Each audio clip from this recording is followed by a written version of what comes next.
નમસ્તે મિત્રો, રોની વ્લોગમાં તમારું સ્વાગત છે।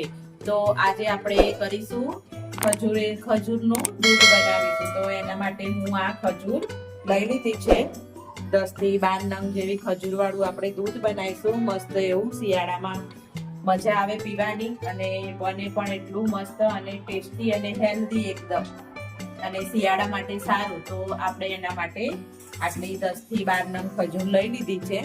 હવે આપણે એને ગરમ દૂધમાં પલાળીશું ખજૂરને। તો આ એકદમ પોચી અને કાળી ખજૂર છે, એકદમ સોફ્ટ છે ખજૂર અને આનો ટેસ્ટ પણ સરસ આવે છે।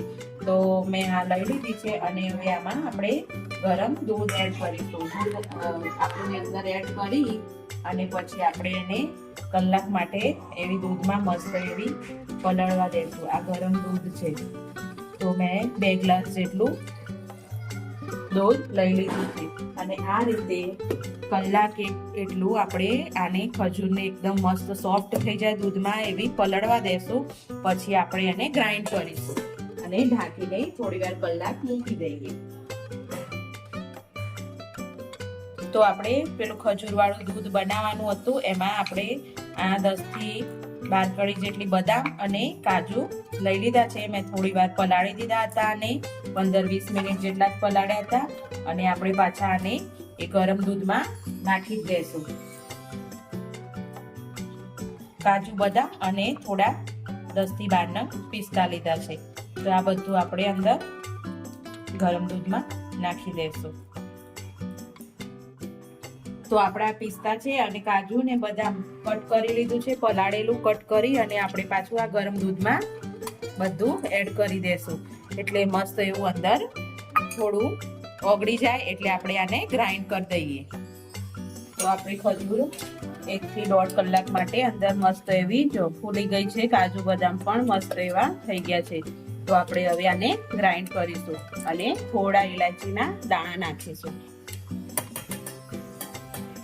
આમાં ખાંડની બિલકુલ જરૂર નથી, એકદમ ખજૂરનો નેચરલ ટેસ્ટ વાળી જ આપણે ખજૂર બનાવવાની।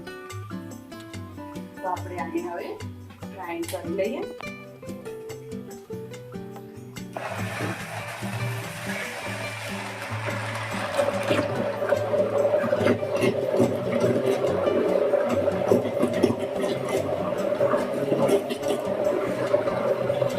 તમે આને ઠંડુ કે ગરમ બંને રીતે લઈ શકો, તમને જે રીતે અનુકૂળ આવે એ રીતે લઈ શકો। ઠંડુ ભાવે તો ઠંડુ કરીને બી લઈ શકો અને ગરમ ભાવે તો ગરમ કરીને લઈ લેવાનું। એકદમ મિલ્ક શેક જેવો ટેસ્ટ આવશે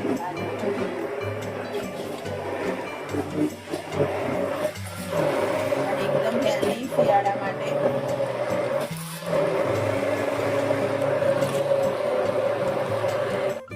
જો આપણું એકદમ ખજૂર વાળું દૂધ એકદમ તૈયાર થઈ ગયું છે। તો હવે આપણે આને સર્વ કરી લઈશું ગ્લાસમાં। એકદમ મસ્ત એવું ખજૂર વાળું આપણું દૂધ તૈયાર છે।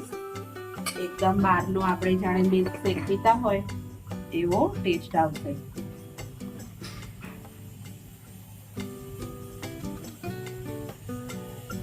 અને એકદમ હેલ્ધી એવું મસ્ત આપણું ખજૂર વાળું દૂધ તૈયાર છે। તો મિત્રો, તમને અમારો આ વિડીયો ગમ્યો હોય તો લાઈક કરો, શેર કરો, સબસ્ક્રાઇબ કરો અને તમે તો પણ તમારા ઘરે ચોક્કસ બનાવજો। Thank you.